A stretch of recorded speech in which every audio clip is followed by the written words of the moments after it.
Muy buenas noches. Gracias por estar con nosotros compartiendo fe y vida. La semana pasada hablamos de las mujeres del Antiguo Testamento, cómo estas mujeres siguen estando vigentes hoy en nuestro mundo actual. Con sus virtudes, con sus acciones, nos dejan entrever modelos a seguir. Hoy podemos encontrar mujeres con mucha valentía como Esther, con la sabiduría de Débora, con la fe de Sara, con el liderazgo de Miriam, solo para mencionar algunas. Y nuestra invitada de hoy es una de esas mujeres, una mujer de a pie, como las llamo yo, una mujer que no es famosa, que no sale todos los días en la prensa, pero que definitivamente es un modelo a seguir. Una mujer que, como aquellas de la Biblia, salió adelante en medio de muchísimas dificultades. Ha sido leal a sus principios y nos demuestra que con perseverancia y ganas se llega muy lejos. Estoy hablando de la doctora Gladys Barrio, doctora en química de la Universidad de Miami, autora de más de 25 publicaciones científicas y que se desempeñó como directora ejecutiva y supervisora científica de las escuelas públicas en el condado de Miami-Dade. Es maestra y escritora, pero el principal rol que quiero destacar hoy es que es madre y abuela. Gladys Barrio quiso compartir con el mundo la historia de su familia desde la Guerra Civil Española hasta el exilio cubano. Y justamente como un legado de esa familia es lo que ella encuentra hoy como su principal regalo hacia el mundo. Como pueden entender, Gladys Barrio es una mujer con M mayúscula. Doctora Gladys, muchas gracias por atender esta invitación y por compartir con nosotros un pedacito de su vida. Gracias, buenas noches a todos. Gracias, Claudia, gracias a ti, gracias a Radio Paz. Para mí es un honor estar en este programa esta noche, especialmente en los términos de las mujeres valientes que tú estás trayendo a este programa. Muchas gracias por Bueno, invitarme. como lo mencioné, la doctora Gladys escribió un libro sobre su familia. El libro se llama El poder de un sueño, una travesía de resiliencia. ¿Por qué esta historia es una travesía de resiliencia? Muy buena pregunta, Claudia. Cuando yo empecé a escribir este libro, como tú dijiste anteriormente, yo soy química y trabajé con educación y nunca se me había ocurrido escribir un libro. Pero cuando yo me retiré, empecé a oír las historias de mis abuelos y de mis antecedentes. Y yo lo primero que pensé, eso mismo de lo que se trata este programa, qué valentía esas personas, esas mujeres en esa época, con tan con tan pocos recursos y como tuvieron que pasar tantas cosas. Entonces yo decidí que yo quería dejarle estas historias a mis hijas y a mis nietos. Yo quería que ellos supieran. La verdad que en este momento mis nietos tienen y mis hijas tienen, aunque trabajan durísimo las pobres, las dos, son como, bueno, yo creo que yo le pude inculcar esa motivación por echar para adelante y el trabajo. Pero dentro de todo, la vida es bastante fácil en comparación con lo que pasaron mis abuelos durante la guerra, y huyendo de un lugar para otro. La pobreza en España, por el lado de mi padre, fue una migración de pobreza de España a Cuba. Y por el lado de mi madre fue una migración de política, de la guerra, los horrores de la guerra que ellos pasaron caminando por las noches, por campos, huyendo de la guerra, huyendo de los bombardeos. Y entonces yo decidí que yo quería dejarle este legado a mis hijos y a mis nietos, que ellos supieran que ellos vienen de unas raíces fuertes y por eso fue que escribí este libro. Y qué interesante una frase que confieso, yo no he terminado de leer el libro, pero lo que llevo hasta el momento me tiene atrapada completamente. Usted asevera que aquella generación de principios del siglo XX fue educada para resistir, aunque el mundo se desmoronaba en su presencia. Usted que ha Así. sido educadora, ¿qué pasa con las mujeres de hoy? ¿Falta en ellas esa resistencia, esa resiliencia, como lo menciona usted? Así mismo, como sabemos, en el presente hay personas que han pasado, todos los inmigrantes del presente han pasado una vida muy fuerte, tratando de huir de sus países, hay veces que tratando por razones económicas, por sus hijos. Este, eh, o sea, hay muchas personas que yo he conocido que tienen esa resiliencia y siguen para adelante. Hay otras que te dan por vencido. Y ese es mi mensaje, y yo sé que es el mensaje de este programa. Uno no se puede dar por vencido. Aunque la vida sea un poco difícil y la vida le ponga a uno los retos, hay una frase que dice que una vida difícil hace personas fuertes y una vida fácil hace personas débiles. Entonces, uno todos los días se tiene que encomendar a Dios y aunque la vida no sea fácil, encomendarse a Dios y decir para adelante, sigo para adelante y sigo tratando y al final uno siempre ve el resultado de ese esfuerzo. Yo cuando veo muchas muchachitas jóvenes, a veces em, por ejemplo, haciendo trabajos que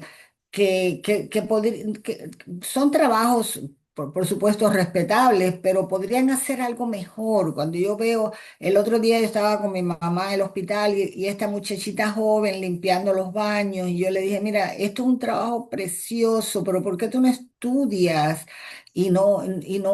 Ay, que es muy difícil, que no sé el idioma, yo, apréndelo, estudia de noche. Yo, en una época de mi vida, yo tuve que estudiar de noche, para sacar mi doctorado. Yo me iba al Londres de mi edificio Ujú. y decía, tengo que lavar la ropa de noche porque el Londres está lleno de día. Mentira, era porque quería estudiar toda la noche y no tenía el apoyo en mi casa para hacerlo. Y entonces, pero lo hice. Aunque me pasaba la noche estudiando, lo eché para adelante, lo logré, seguí. Y inclusive cuando yo defendí mi tesis, mi advisor, la persona a cargo de la tesis, había estado fuera del país en sabática y cuando regresó me dijo, ¿y ya tú estás lista para defender tu tesis? Y le dije, estoy listísima, tengo la tesis lista y estoy lista para... Y la verdad es que sorprendí a todo el mundo porque yo estudiaba de día y de noche, trabajaba, hacía todo lo que había que hacer para echar para adelante. Ujú. O sea, es saltar un poco los obstáculos que se nos van presentando cuando realmente, como dice su libro, se tiene un sueño. O sea, ahí radica precisamente esto, el poder del sueño. Creo que eso es una gran lección para cada una de las personas que estamos en este país. Una muy buena cantidad de nosotros es inmigrante y nos ha tocado difícil, sí. Como dice usted, hemos tenido que pasar situaciones complejas, pero no son imposibles. Y el que lo quiere, lo logra, ¿no? O sea, es la parte como que nos gustaría dejarle el mensaje a todas las personas. Muchas personas pasan por dificultades. Usted misma vivió una de ellas, o sea, usted misma vivió, nació en Cuba, pero tuvo que sufrir el poder de desarraigo, el dolor de dejar muchas cosas que, muchas culturas, a pesar de que usted estuviera muy joven. ¿Cómo vivió usted esa situación en ese momento? Bueno, a los 9 años, fue cuando yo tenía 9 años cuando Castro entró en el poder en el 1959 y en el 1960 mis padres decidieron a mi hermana y a mí sacarnos de Cuba y llevarnos para un colegio en Jamaica, internas. Yo tenía 9 años y no sabía nada de inglés, nada, absolutamente nada. Y mi padre nos tuvo que dejar allí con unas monjitas muy buenas, pero y tuvo que volver a Cuba para poder retener su negocio y la propiedad, porque si no se lo iban a quitar. Y entonces yo tuve que quedarme sola a los 9 años en ese colegio que no me entendía con las personas. Y entonces hay un capítulo simpático en el libro. Había una maestra que siempre la visualizo, me acuerdo de ella, que no era muy agradable. Las monjitas eran muy agradables, la verdad, las monjitas sí trataron de ayudarnos, pero la maestra esta no tenía la sensibilidad de saber de que yo no sabía el idioma. Y entonces todos los días me ponían en una fila y me daban un reglazo con la regla, tenía que poner la mano encima del escritorio y me daba un golpe. Y yo decía, pero ¿por qué? Si yo siempre fui yo en Cuba era una muy buena estudiante, a mí me encantaba, a mí siempre me ha encantado estudiar y siempre me ha encantado ser lo mejor que puedo ser en mi vida. Y entonces, pero esta señora todos los días me daba y yo no sabía por qué. Hasta que una compañerita me llamó la atención y me dijo, mira, lo que pasa es que tienes que hacer la tarea. Y entonces como yo no estaba haciendo la tarea porque no entendía, pues por eso me daban el reglazo. Así que yo lo pasé bastante feo allí porque inclusive no me gustaba la comida y un día me desmayé de hambre. O sea, fue una situación bien dura y bien triste de estar lejos de mis padres. Entonces, así que esa parte de la vida fue difícil y después entonces mis padres nos recogió y fuimos a Puerto Rico y sin un centavo, así que mi padre me nos tuvo que dejar en casa de una tía y, estuvimos, o sea, por un tiempo éramos completamente pobres, o sea, no teníamos recursos para nada, porque mi tía también estaba empezando la vida en Puerto Rico. Y entonces yo no tuve las ventajas que tienen, por ejemplo, ahora mis nietos que pueden coger clase de piano y clase de ballet y están en el equipo de soccer. Nosotros estábamos sobreviviendo. Eso fue llegar a Puerto Rico sin un centavo. Mi padre, bueno, él se tiró a la calle de vendedor a hacer lo que podía hacer. Así que fue una vida muy dura. Y entonces, al principio, hasta que ya mi padre pudo lograr establecerse su negocio y echar para adelante. Pero tú me preguntabas sobre el título del libro, El poder de un sueño.